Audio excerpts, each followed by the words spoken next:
우리가 약 1년에 걸쳐서 고린도전서를 살펴봤습니다. 고린도전서를 통해서 교회란 무엇인지, 또 교회 공동체를 세우고 섬기는 데 있어서 지체인 성도들이 어떤 기준과 원칙을 따라야 하는지 우리가 지난 시간까지 고린도전서의 말씀을 통해서 함께 살펴보았습니다. 오늘부터는 야고보서를 살펴보려고 합니다. 고린도전서는 공동체적인 성격이 좀 강하다고 하면 야고보서는 개인의 신앙적 측면이 좀 강합니다. 그래서 어떤 신앙의 균형을 맞추기 위해서 우리가 고린도전서를 받고 오늘부터는 야고보서를 함께 살펴보려고 합니다. 이 야고보서의 본문을 들어가기 전에 몇 가지 이야기만 나누고 본문으로 들어가겠습니다. 야고보서는 성경 중에서 가장 시련을 많이 받은 책입니다. 마치 요즘은 그렇지 않지만 과거에 자식들이 많을 때는 꼭 그 자식 중에서 괜히 미움을 받는 자식이 하나 꼭 끼어 있습니다. 이유는 모르겠어요. 요즘은 그러지 않습니다만. 그게 다 상처죠. 근데 그 성경에 많은 책이 있는데 이 야고보서가 굉장히 많은 미움을 받았습니다. 교회로부터 시련을 참 많이 받은 게 이 야고보서입니다. 두 가지 이유가 있었는데, 첫 번째는 야고보의 사도성에 대한 문제제기 때문이었습니다. 야고보서의 이 저자는 예수님의 제자가 아니라 예수님의 동생입니다. 근데 야고보가 예수를 형님으로 믿었죠. 형님이었죠. 그런데 형님 예수님을 그리스도 예수님으로 믿게 된 것은 부활하신 예수님을 만나고 나면서부터입니다. 그가 예수님을 믿고 난 뒤부터 사람들이 그가 예수님의 친동생이다라는 이유 때문에 쉽게 지도자 반열에 올려줬습니다. 그러니 이런 야고보에 대해서 반대하는 사람들이 나오게 됐죠. 아니, 야고보는 예수님을 따르는 제자들도 아닌데 어떻게 그가 사도가 될 수 있느냐. 그래서 그의 사도성에 대해서 문제를 제기했고, 그가 지은 이 야고보서에 대해서도 그가 사도가 아니기 때문에 그가 지은 이 책은 성경에 있어서는 안 된다라고 그의 정경성에 대해서 문제 제기를 초대교회 때부터 했습니다. 오랜 시간 이 정경에 대한 문제가 대두되다가 또 본격적으로 또 크게 대두되는 것이 종교개혁 시대입니다. 이번에는 야고보서가 강조하는 내용이 믿음보다는 행함을 강조한다는 측면에 있어서 또 문제제기를 했습니다. 종교개혁자들이었죠. 종교개혁자들이 주장하는 내용은 이신칭의, 이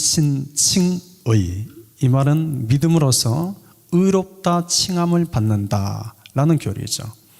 그러니까 종교개혁자들은 이신칭의, 오직 믿음으로만을 강조했는데, 야고보서는 이런 오직 믿음에 대한 이야기가 없는 겁니다. 복음에 대한 이야기가 없는 겁니다. 그래서 야고보서를 성경에서 축출하려고 했습니다. 여기에 대표적으로 앞장섰던 사람이 우리가 잘 아는 마틴 루터입니다. 마틴 루터는 야고보서를 보면서 야고보서에서는 어디도 예수님의 죽으심과 예수님의 부활하심에 대한 내용이 없는 겁니다. 그래서 야고보서를 일컬어서 야고보서는 예수님의 복음과는 상관없는 지푸라기와 같은 쓸모없는 것이다 해서 지푸라기 서신이라고 불렀습니다. 그래서 그가 라틴어 성경을 독일어로 처음 번역할 때 일부러 야고보서를 번역하지 않았습니다. 그래서 마틴 루터가 처음 번역한 독일어 성경에는 이 야고보서가 빠져 있습니다. 그러니까 이 야고보서가 얼마나 이 교회세 안에서 이런 박해를 받았는지 모릅니다. 그런데도 야고보서가 오늘 우리가 보는 성경 안에 존재하고 있는 것은 저는 하나님의 절대적인 섭리와 그분의 은혜 때문이라고 저는 확신합니다. 사람들이 이 야고보서를 제거하려고 무수히 노력을 했지만 성경은 하나님의 감동으로 된 것이요, 성경을 정경으로 삼으신 것은 하나님이시기에 하나님께서 야고보서를 지켜주신 겁니다. 이 야고보서를 우리가 바울 서신과 관련해서 사람들이 많은 이야기를 하는데, 여러분, 바울 서신의 핵심은 오직 믿음으로 구원을 받는다는 거죠. 그러니까 오직 믿음입니다. 다른 종교에서도 이 구원에 대한 이야기를 합니다. 불교에서도 구원에 대한 이야기가 있고 힌두교나 다른 무슬림에서도 다 구원에 대한 이야기가 있습니다. 그런데 그 다른 종교에서 구원을 이야기할 때 그 구원의 방법은 행위를 통해서입니다. 그러니까 그 행위는 둘 중에 하나인데, 많은 선행을 통해서 구원을 얻거나 아니면 많은 고행을 통해서 구원을 얻는 이 두 가지 방법 중에 하나를 이야기합니다. 그런데 성경에서만 유일하게 행위를 통해서 구원받는다고 말하지 않습니다. 오직 믿음을 통해서만 구원받는다고 합니다. 이것이 다른 종교와 아주 큰 차이점이죠. 태국과 같은 또 버마, 이런 나라가 대표적인 불교 나라 아니겠습니까? 이런 나라들의 여러분들이 선물이나 또는 옷가지를 가지고 와서 그 현지인들에게 나눠줘 보십시오. 그러면 어느 누구도 와가지고 고맙습니다 말을 하지 않습니다. 그들이 가르치는 불교적 교리를 따르면 그들에게 있어서 구원은 다음 세상의 사람으로 태어나는 겁니다. 그런데 가장 큰 구원은 부자로 태어나는 겁니다. 근데 그들이 가르치는 내용은 이거죠. 사람이 어떻게 다음 세상에 또 사람으로 태어나고 그것도 부자로 태어나느냐? 가난한 사람들에게 선행을 많이 베풀면 부자로 태어날 수 있다. 이렇게 가르칩니다. 그래서 가난한 사람들이 부자로부터 선행을 베풀 받을 때 마음속에 고맙다는 표현보다는 속으로 이렇게 생각하는 거예요. 당연히 다음 세상에 당신이 부자로 태어나고 싶으면 나한테 선행을 베풀어야지. 오히려 나한테 선행을 베푼 것 때문에 당신이 다음 세상에 부자가 될 수 있으니 나한테 고마워야지. 그리고 부자들도 자신들이 선행을 베푸는 것에 대해서 조금 더 자랑하지 못합니다. 이게 미국이나 한국 같은 나라에서는 부자들이 얼마의 큰 돈을 도네이션했다, 이게 큰 이슈죠. 근데 태국이나 버마 같은 나라에서는 부자들이 도네이션 하는 것이 전혀 뉴스거리가 되지 않습니다. 당연한 거죠. 이처럼 다른 종교들에서는 구원과 관련돼서 선행을 하거나 고행과 관련 것을 강조하지만 우리 기독교는 철저하게 믿음을 이야기합니다. 그러니 우리는 구원을 얻기 위해서 그 어떤 공로나 인간의 행함인 행위가 그 구원을 받는 자리에 있어서 단 1mm도 허용되지 않습니다. 여러분, 이거는 우리가 분명히 마음속에 짚고 가야 됩니다. 우리는 믿음을 통해서만 구원을 받습니다. 우리의 행위, 우리가 아무리 많은 선행을 하고 우리가 아무리 많은 고행을 경다해서 우리가 구원에 위한 단 1%라도 그것 때문에 받는다고 우리는 생각해서는 안 됩니다. 구원은 전적인 믿음을 통해서만 얻는 것입니다. 마음으로 믿어 의에 이르고 입으로 신하여 구원에 이르는 것이 복음입니다.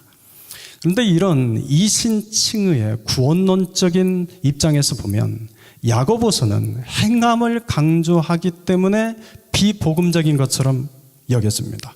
또 루터가 지적한 것처럼 야고보서에서는 그리스도 예수님에 대한 부활하심과 죽으심에 대한 아무런 이야기가 언급되지 않습니다. 심지어 여러분들 야고보서를 읽어보시면 예수 그리스도라는 칭호가 1장 1절과 2장 1절에 딱 2번 언급되지만 그 예수 그리스도가 주어로서 언급되지는 않습니다. 이런 이유들 때문에 야고보서는 비복음적인 책이라 해서 교회사에서 많은 시련을 당했습니다. 그런데 결론부터 이야기하면 이것은 야고보서를 잘못 이해한 겁니다. 여러분, 바울 서신과 야고보서를 여러분들이 이렇게 정확하게 이해해 두시면 좋습니다. 바울 서신과 야고보서는 강조점이 서로 다른데, 바울 서신은 우리가 의롭게 되려면 어떻게 해야 되느냐, 우리가 구원을 받으려면 어떻게 해야 되느냐, 우리가 그리스도인이 되려면 어떻게 해야 되느냐에 대한 물음에 대해서 그를 위해서는 오직 믿음이면 된다라고 믿음을 강조하는 겁니다. 반면 야고보서는 우리가 하나님 앞에서 이미 의로운 사람이 됐습니다. 믿음을 통해서 의로운 사람이 됐고, 믿음을 통해서 구원받은 자가 되었고, 우리가 믿음을 통해서 예수 믿는 그리스도인이 되었습니다. 그렇다면 이제 우리가 어떻게 살아야 되느냐, 구원받은 우리들이 어떻게 살아야 되느냐에 대한 물음에 대해서 야고보서는 우리에게 그리스도인다운 삶, 그리스도인다운 인격은 이런 것이다 라고 이야기해 주는 것이 야고보서입니다. 그런데 흔히 사람들은 야고보서를 이렇게 이야기하죠. 야고보서는 행함을 강조한다. 근데 저는 이것도 온전한 표현이라고 생각하지 않아요. 야고보서는 결코 우리의 행함을 이야기하지 않습니다. 야고보서는 정확히 말하면 그리스도인다운 삶이 뭐냐, 그리스도인다운 인격이 뭐냐, 우리의 삶과 인격에 대해서 강조하는 것이 야고보서입니다. 구약의 에스더서를 보면 여러분, 구약의 에스더에서도 특징이 하나 있죠. 에스더서의 특징이 뭔지 아십니까? 에스더서의 특징 중에 하나는 하나님이 없습니다. 하나님이라는 단어가 없습니다. 그럼에도 불구하고 에스더서가 정경으로 인정을 받는 것은 에스더서의 모든 내용이 하나님을 향한 믿음의 내용이요, 하나님이 이스라엘 백성들을 구원하시는 내용이기 때문에 정경이 될 수 있는 거죠. 마찬가지로 야고보서에서는 예수 그리스도에 대한 부활하심과 죽음에 대한 얘기가 하나도 언급되지 않는다 할지라도 야고보서는 예수를 믿는 사람이란, 구원받은 사람이라면, 의롭게 된 사람이라면 우리가 어떻게 살아야 되는지에 대해서, 우리의 삶과 인격에 대해서 이야기하고 있기 때문에 충분히 정경의 가치가 있는 겁니다. 앞으로 이 야고보서를 통해서 우리가 이 그리스도인다운 삶과 인격에 대해서 우리가 함께 살펴보려고 합니다. 오늘 본문의 말씀 들어가겠습니다. 우리 1절 말씀 같이 읽겠습니다. 하나님과 주 예수 그리스도의 종 야고보는 흩어져 있는 12지파에게 문안하노라. 이 야고보를 기록한 저자는 예수님의 동생 야고보라고 제가 좀 전에 말씀드렸습니다. 이 야고보는 베드로, 요한과 함께 초대교회 3인방 중에 하나였습니다. 전승에 따르면 예수님의 아버지요, 또 야고보의 아버지였던 요셉은 굉장한 경건한 사람으로 알려져 있습니다. 그런데 그 요셉의 경건함을 물려받은 아들이 야고보입니다.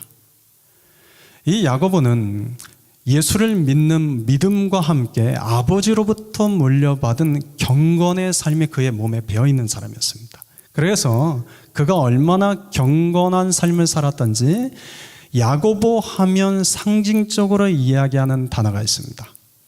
여러분은 들어보셔서 알 겁니다. 낙타 무릎. 야고보 하면 낙타 무릎. 이유는 야고보가 그만큼 무릎이 낙타 무릎처럼 딱딱해질 만큼 그는 기도의 삶을 살았기 때문입니다. 그래서 야고보는 복음에 대한 확신과 더불어서 경건의 삶의 균형을 잡힌 사람이었습니다. 그래서 초대교회 예루살렘 교회에서 감독을 뽑을 때, 초대 감독을 뽑을 때 우리는 예루살렘 교회의 초대 감독은 베드로라고 생각하기 쉬운데 실제로 예루살렘 교회의 초대 감독은 야고보가 됩니다. 그가 얼마나 믿음과 경건에 대한 균형을 갖춘 삶을 살았는지 다른 제자들을 다 제쳐두고 그가 초대 감독의 자리에 올라게 됩니다. 그러니 야고보가 얼마나 많은 시기와 질투를 받았겠습니까? 특별히 이 야고보를 싫어했던 사람이 누구였냐면 유대교의 수장이었던 헤롯 성전의 대제사장이었던 안나스였습니다. 그는 틈만 나면 이 야고보를 죽이려고 했습니다. 그런데 마침 로마 총독이 교체되는 시기에 행정적으로 이 공백하는 기간이 한 몇 개월 있었습니다. 그때를 놓치지 않고 안나스가 야고보를 사로잡아 가서 성전 앞에서 종교 재판을 하고 돌과 몽둥이로 죽입니다. 그래서 AD 62년에 이 야고보는 죽임을 당합니다. 근데 이 야고보가 이 야고보서를 쓸 수 있었던 것은 여러분 한 가지 이유입니다. 그는 그의 삶에 그리스도인다운 삶과 인격을 추구하는 자였기 때문입니다. 야고보서는 이에 대해서 모두 13개의 주제를 언급합니다. 그 중에서 첫 번째로 언급하는 내용이 이제 시련, 시험에 대한 겁니다. 우리 2절의 말씀을 우리 같이 한번 읽겠습니다. 내 형제들아, 너희가 여러 가지 시험을 당하거든 온전히 기쁘게 여기라. 야고보가 많은 주제도 있는데 시련을 먼저 다루는 것은 그만큼 당시에 예루살렘에 있는 교인들이나 전 열방에 퍼져 있는 기독교인들이 시련을 많이 받았다는 이야기죠. 근데 이야기는 초대교회 시대만의 이야기는 아니죠. 오늘 우리가 살고 있는 이 시대도 우리가 예수 믿고서 우리의 삶 가운데 시련이 없어진 사람은 단 한 사람도 없죠. 예수 믿어서 우리가 알지 못하는 새로운 은혜를 체험했고 하나님 나라의 백성이 되는 기쁨은 누리고 있지만 살아가는 삶의 자리에서 시련이 없어진 사람은 한 사람도 없습니다. 이유는 여러분, 시련은 늘 언제나 우리를 따라다니는 것이기 때문에 그렇습니다. 아이 셋을 키우면서 깨닫게 된 것이 하나 있어요. 아이들이 잘못하면 전에는 제가 좀 무지해서 한 아이만 혼냈어요. 그랬더니 그 아이가 상처를 받더군요. 그래서 어느 날 이제 셋을 같이 혼냈어요. 그랬더니 상처를 안 받더라고요. 시련이라는 게 똑같습니다. 우리가 모두 다 동일한 시련을 받으면 우리가 괜찮습니다. 이게 가난이라는 것도 옛날에 우리가 모두 다 똑같이 가난하면 괜찮습니다. 그게 전혀 우리에게 바다가 안 돼요. 다 가난하니까. 우리가 다 병들어 있으면 또 전혀 그게 문제가 안 됩니다. 다 병들어 있으니까. 그런데 나만 가난합니다. 나만 병이 들어 있습니다. 나만 어려움이 있습니다. 그렇다고 느낄 때 여러분은 그 시련이 너무나 힘들게 다가오는 것이에요. 그런데 여러분 기억하셔야 될 것은 시련 없는 인생 없습니다. 저도 그렇고 여러분도 그렇고 옆에 아무리 저분은 늘 활짝 웃고 다녀서 시련이 없을 것처럼 보이는 사람도 그 안을 뒤집어 속을 헤집어 보면 그 사람이 당하는 시련과 아픔이 있습니다. 그러니까 시련 없는 사람은 아무도 없는 겁니다. 그래서 누군가는 이렇게 시련에 대해서 이야기를 합니다.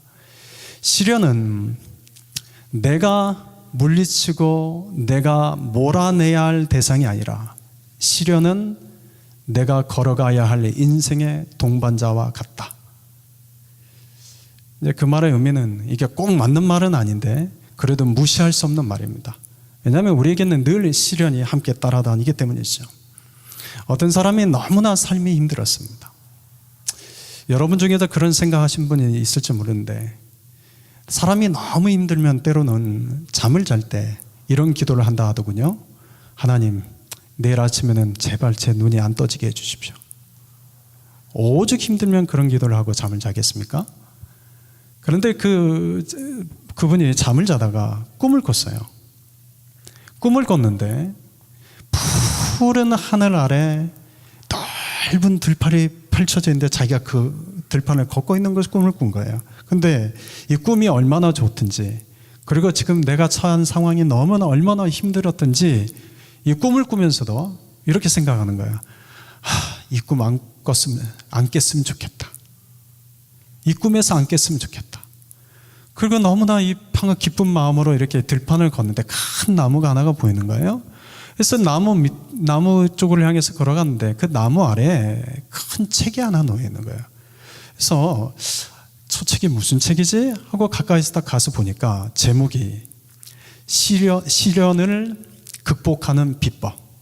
시련을 극복하는 비법.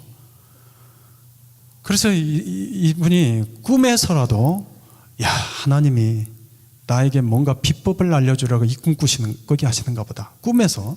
그리고 책을 펴봤어요. 그랬더니 딱 한 문장이 적혀 있어요. 여러분, 뭐라고 적혀 있을까요? 예? 뭐라고 적혀 있을까요? 뭐라고 적혀 있냐면 이렇게 적혀 있더랍니다. 너의 마음을 바꿔라. 시련을 극복하는 비법 해서 딱 펼쳐봤더니 너의 마음을 바꿔라. 무슨 말이겠습니까? 여러분, 시련은 우리 삶 속에서 내가 몰아낸다고 해서 몰아내지지 않습니다. 피한다고 해서 사라지지도 않습니다. 시련은 늘 언제나 나를 쫓아다닙니다. 그러니 그 시련을 바꾸려고 하지 말고 그 시련에 대한 너의 마음을 바꾸라는 겁니다. 오늘 야고보가 그 이야기를 하는 겁니다. 이 야고보도 시련에 대해 있어서는 정말 이골이 날 정도로 시련을 받았던 사람입니다. 그런데 이 야고보가 2절에서 이렇게 이야기하는 겁니다. 너희가 여러 가지 시험을 당하거든 온전히 기쁘게 여기라. 뭘 바꾸라는 거예요? 뭘 바꾸라고요? 시련을 바꿀 수 있습니까? 없습니까? 환경을 바꿀 수 있습니까? 없습니까? 사람을 바꿀 수 있습니까? 없습니까? 뭘 바꾸면 된다는 거죠? 내 마음을 바꾸라는 거죠. 그래서 내 마음을 바꿔서 어떻게 하라고요? 기쁘게 여기라는 겁니다. 여러분, 시련과 어려움을 당하게 되면 사람들이 가장 먼저 그 마음에 기쁨이 사라집니다. 마음의 기쁨이 사라지면 그 입에 사라지는 것이 뭔지 아십니까? 마음의 기쁨이 사라지면 그 입에서 사라지는 것이 감사와 찬양이 사라집니다. 감사와 찬양이 사라지면 그 영이 뭐가 죽는지 아십니까? 하나님을 향한 예배가 죽습니다. 그러니까 내 마음이 기쁨이 있을 때 나도 모르게 흥얼거리는 거죠. 하나님께 찬양을 하고. 그런 사람은 그 영이 예배자로 살아 있습니다.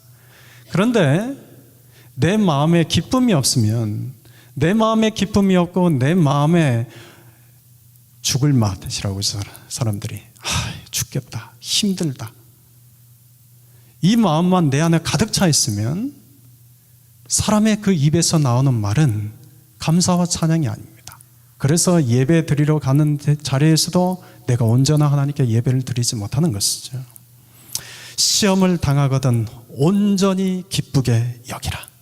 내 마음을 바꿔서 먼저 기뻐해보라는 겁니다. 그리고 내 입술 가운데 감사와 찬양을 하라는 것이죠. 동굴과 터널이 있습니다. 여러분, 동굴과 터널이 있는데 동굴과 터널의 공통점이 뭔지 아십니까? 동굴과 터널의 공통점은 안으로 들어갈수록 어두워지는 겁니다. 그런데 동굴과 터널의 차이점이 있는데 그 차이점은 그 입구를 가로막아 버리면 동굴은 더 이상 출구가 없습니다. 그런데 터널은 입구를 막아버리면 그 어둠을 지나 묵묵히 참고 걸어가면 출구를 발견하게 됩니다. 시련은 여러분 막혀있는 동굴이 아니라 뚫려있는 터널과 같은 것입니다.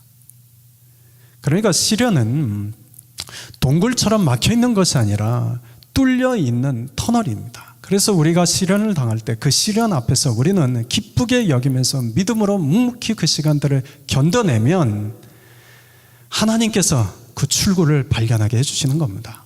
그래서 우리에게 빛과 소망을 보게 해주시는 것이에요.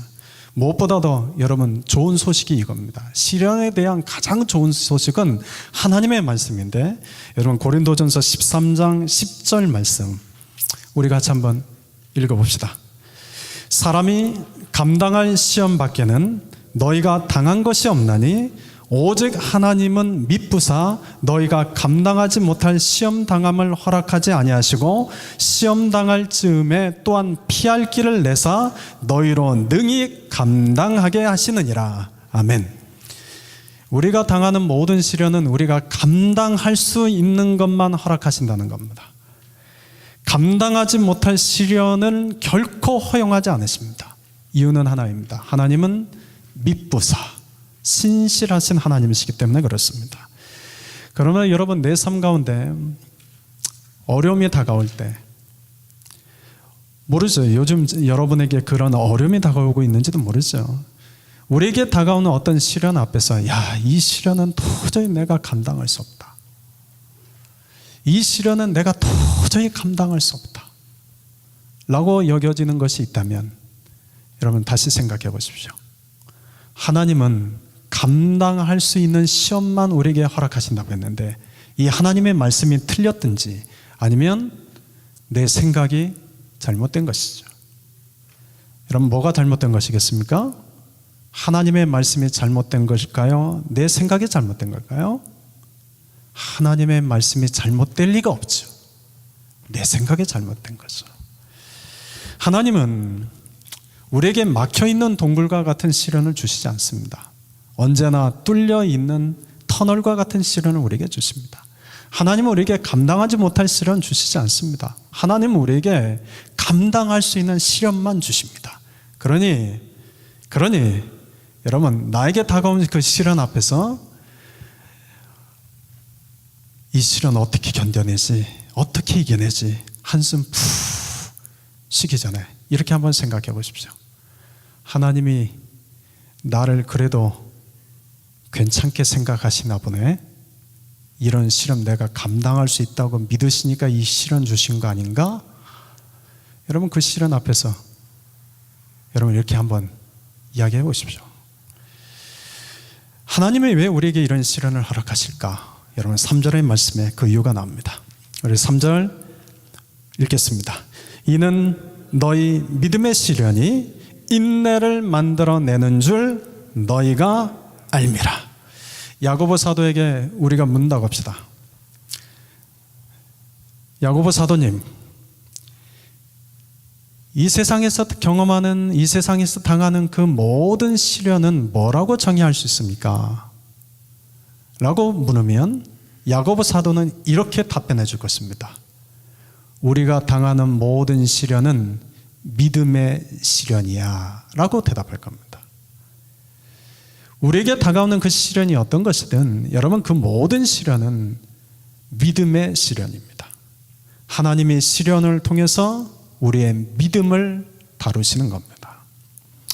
제가 목회적으로 큰 영향을 받았던 목사님이 계십니다. 이분 이제 돌아가셨는데요. 이분이 젊었을 때, 어렸을 때 이제 예수를 믿지 않았어요. 그런데 군대를 갔다 와서 폐병에 걸렸습니다.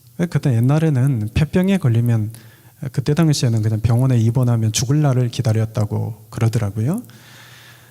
이분이 이제 죽음을 앞두고 병상에 누워 있는데 거기서 이제 예수님을 만나게 된 겁니다. 예수님을 만나게 됐고 기적적으로 폐병을 고침을 받았습니다. 그래서 이분은 그 폐병이라는 시련이 예수님을 믿는 믿음의 통로가 된 거죠. 그런데 이분이 예수님을 믿고 난 뒤에 그 마음속에 해결되지 않는 한 가지가 있었습니다. 마음속에 어떤 큰 상처와 원망이 있었는데 늘 이 상처와 원망이 따라다녔습니다. 그것은 아버지에 대한 것이었습니다. 이분의 아버지는 요즘 말로 하면 무능한 사람이었습니다. 늘 술만 마시고 다녔지 가정이 어떻게 돌아가는지 생계를 전혀 돌보지 않는 사람이었습니다.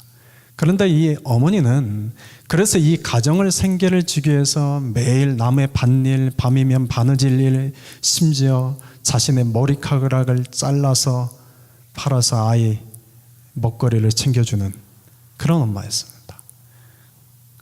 근데 이분이 예수님을 믿고 난 뒤에, 하나님을 믿고 난 뒤에 이런 한 가지 질문이 따라다닌 거죠. 하나님은 절대 주권을 가지신 하나님이신데 왜 나에게 이런 아버지를 허락하셨을까? 다른 집을 보면 그 아버지들이 열심히 일을 하고 그러는데 왜 나에게는 이런 아버지를 나에게 아버지로 허락하셨을까? 이게 도저히 이해가 안 된 겁니다. 이분이 야고보서를 보다가 깨닫게 된 거예요.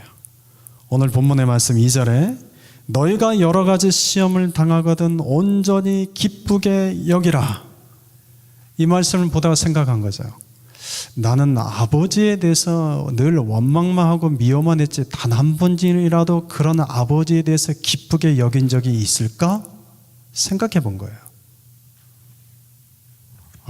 나는 단 한 번도 아버지에 대해서 기쁘게 여긴 적이 없구나. 그러면 아버지가 문제일까? 내가 문제일까? 누가 문제입니까? 예. 그분은 내가 문제였구나라고 깨달았습니다. 내가 문제가 있었구나. 그리고 그 다음 말씀, 이는 너희 믿음의 시련이 인내를 만들어내는 줄 너희가 알미라. 이분은 깨닫게 된 거예요.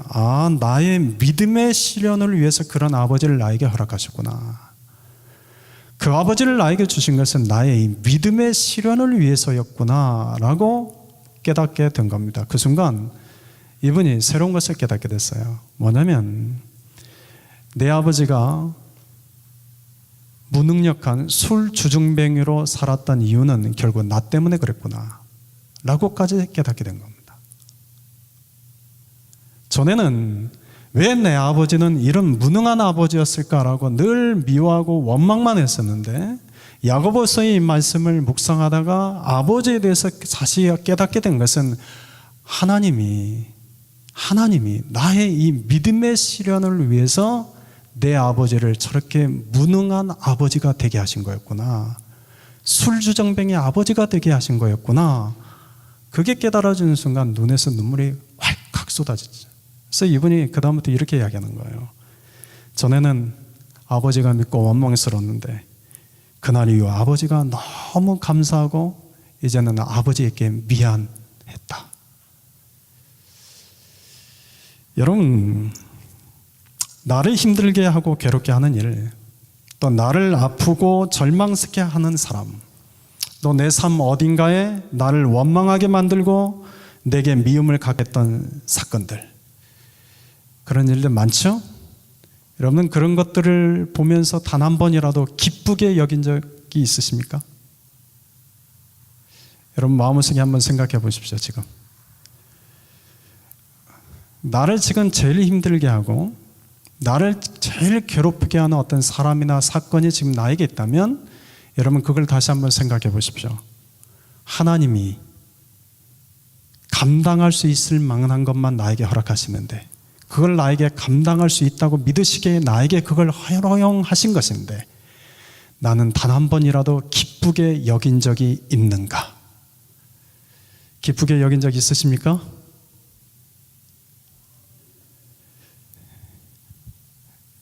저한테도 물어보세요. 저한테도 물어봐 주세요. 제가 기뻐한 적 저도 없더라고요. 잘 기뻐해야 된다고 생각하지 못했어요. 당연히 힘들면 힘들라고 말하는 게 옳다고만 생각을 했어요. 그런데 오늘 말씀의 의미를 쭉 살펴보면서 기쁘게 여겨야 되는구나, 기쁘게 여기면 되는구나 생각해요. 깨닫게 된 거였어요. 동방의 의인이었던 욥이 큰 시련을 당하게 되죠. 우리가 욥에 대한 이야기 너무나 잘 알지 않습니까? 하루아침에 온 재산을 잃게 됩니다. 설상가상으로 자식들이 하루아침에 집이 무너져서 그 안에 있다 모두 다 생명을 잃게 됩니다. 누군가 달려와서 욥에게 이 사실을 보고해 주죠. 그 이야기를 들었을 때 여러분, 욥이 정상은 아니죠. 주신 이도 여호와시요 거두신 이도 여호와시오니 여호와의 이름이 찬송을 받으실지니이다. 어떻게 그런 이야기를 들으면서 찬송이 나옵니까? 여러분, 찬송 나올까요?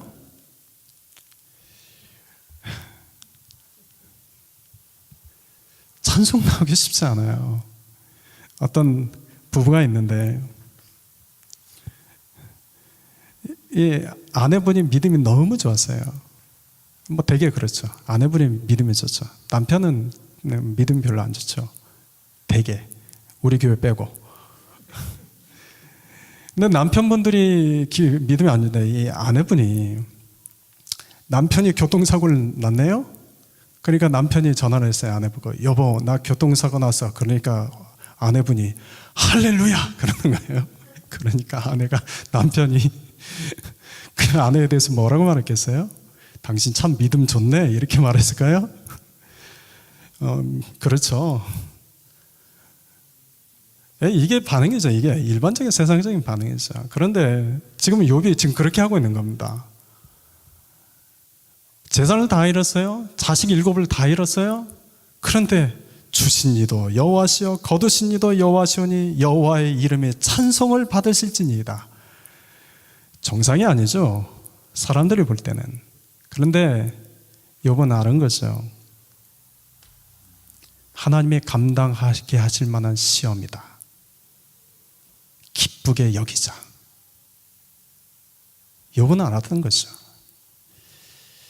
그런데 욥의 시련이 여기서 끝이 나지 않습니까? 이제는 욥의 몸을 칩니다.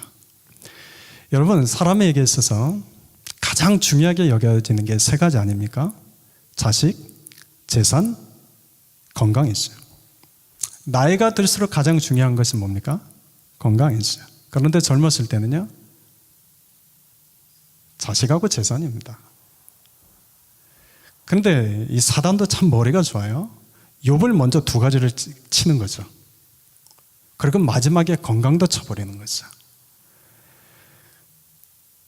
머리끝부터 발끝까지 온몸에 종기가 나서 얼마나 간지러웠던지 깨진 기와장을 가지고 팍팍 긁고 있습니다. 그러면서도 욥이 하나님을 찬양하고 있는 겁니다. 그 모습을 보고 옆에서 아내가 와가지고 한마디 쏘아붙이는 겁니다. 이렇게 쏘아붙이는 거예요. 당신이 그래도 자기의 온전함을 굳게 지키느냐? 하나님을 욕하고 죽으라. 여러분, 이 아내가 이렇게 말하는 것이 정상일지 몰라요. 그런데 이 아내가 이렇게 말하는 것은 누가 지금 욥을 참소하는 걸까요? 사탄이 그 아내를 통해서 욥을 참소하는 겁니다. 네가 믿는 그 하나님이라면 하나님의 사랑의 하나님인데 어떻게 그렇게 잔인할 수 있느냐? 하나님의 사랑의 하나님이신데 어떻게 그렇게 인자가 없으시냐? 하나님은 피할 길을 주신다고 하는데 이렇게 몰아가시면 어떻게 하냐? 차라리 그 하나님을 욕하고 죽어라. 인생 포기해버려라. 사탄이 끊임없이 믿음의 사람들을 참소하는 겁니다. 여기에 다 넘어가죠. 다 넘어갑니다. 그래서 우리가 어렵고 힘든 일이 생기면 사단이 참소하는 그 소리인지를 모르는 채 사단과 우리가 같이 동조하지 않습니까? 입술로 범죄하죠, 쉽게. 찬양보다는 짜증의 말을 더 많이 내뱉죠. 감사보다는 불평과 원망의 말을 더 많이 하죠. 사단이 참소하는 소리에 우리가 이렇게 넘어가서 살아갑니다. 그런데 욥이 그 아내에게 이렇게 이야기합니다. 그대의 말이 한 어리석은 여자의 말 같도다. 우리가 하나님께 복을 받았은즉 화도 받지 아니하겠느냐고. 이 모든 일에 욥이 입술로 범죄하지 아니하니라. 사랑하는 성도 여러분, 제가 아까 이런 말씀 드렸죠? 내 마음의 기쁨이 사라지면 내 입에서 뭐가 사라진다고요? 감사와 찬양이 사라진다. 근데 내 마음에 기쁨이 있으면 내 입술에 뭐가 나올까요? 다시 감사와 찬양이 나오겠어요. 내 마음에 기쁨이 사라질 때 내 입술에서 감사와 찬양이 사라지면서 그 입술에 나오는 것은 늘 언제나 불평과 원망과 짜증의 소리만 나오죠. 그런데 이 모든 것은 사탄이 참소하는 것입니다. 시련은 믿음을 테스트하는 겁니다. 하나님께서 우리에게 시련을 주시는 것은, 믿음의 시련이라고 말하는 것은 결국은 우리의 믿음을 시련을 통해서 테스트하는 것이죠. 누군가에게 믿음이 없는 사람에게는 이 시련을 통해서 믿음을 갖게 하지만, 믿음이 있다고 하는 사람에게는 이 시련을 통해서 그 사람의 믿음이 어느 정도 되는지를 테스트하는 것. 더 정확히 말하면 이 테스트의 목적은 떨어뜨리기 위함이 아니라 믿음의 테스트를 통해서 더 믿음의 강한 사람으로 세우기 위한 하나님의 계획인 거죠. 그러므로 여러분, 우리에게 어떤 시련이 있든지 간에 여러분 이렇게 담대하게 맞서서 이야기해 보십시오. 이 시련은 나의 믿음을 테스트하기 위해서 하나님의 허용하신 믿음의 시련이다. 사람들은 언제나 남을 변화시키려고 합니다. 남이 변화되지 않는 모습을 보면서 좌절하고 절망하고 분노하죠. 그러나 내가 변화되지 않은 것에 대해서 좌절하거나 절망하거나 분노하지는 않죠. 그래서 사람들의 관심은 늘 남을 변화시키려고 하죠. 그래서 알았어요. 하나님이 우리에게 시련을 통해 주시는 이유는 우리 개인은 나를 변화시키려고 하지 않습니다. 남만 변화시키려고 하죠. 그러니 하나님이 그 모습 보시고 답답하시니 우리를 변화시키기 위해서 시련을 우리에게 주시는 거죠. 그 시련 앞에 서야 우리가 변화되기 때문에 그렇죠. 웨스트민스터 대성당의 지하 묘지에 있다고 하는 어떤 영국 성경의 주교의 무덤 앞에 적혀 있는 글입니다. 여러분들이 잘 알고 있는 내용일 겁니다. 제가 아는 것이지만 한 번 더 읽어드리겠습니다. 내가 젊고 자유로워서 상상력에 한계가 없을 때 나는 세상을 변화시키겠다는 꿈을 가졌었다. 좀 더 나이가 들고 지혜를 얻었을 때 나는 세상이 변하지 않으리라는 걸 알았다. 그래서 내 시야를 약간 좁혀 내가 살고 있는 나라를 변화시키겠다고 결심했다. 그러나 그것 역시 불가능한 일이었다. 황혼의 나이가 되었을 때 나는 마지막 시도로 나의 가장 가까운 내 가족을 변화시키겠다고 마음을 정했다. 그러나 아무도 달라지지 않았다. 이제 죽음을 맞이하기 위해 누운 자리에서 나는 문득 깨달았다. 만일 내가 내 자신을 먼저 변화시켰더라면 그것을 보고 내 가족이 변화되었을 것을, 또한 그것에 용기를 얻어 내 나라를 더 좋은 것으로 바꿀 수 있었을 것을, 그리고 누가 아는가, 세상까지도 변화되었을지.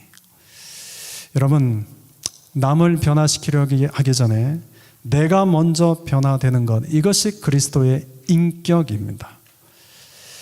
우리에게 시련은 늘 삶의 동반자처럼 우리를 따라다닐 겁니다. 그런데 그 시련은 우리가 감당할 수 없는 것이 아닙니다. 다 감당할 수 있는 것입니다. 하나님은 신실하셔서 내가 감당할 수 있는 것만 허락하십니다.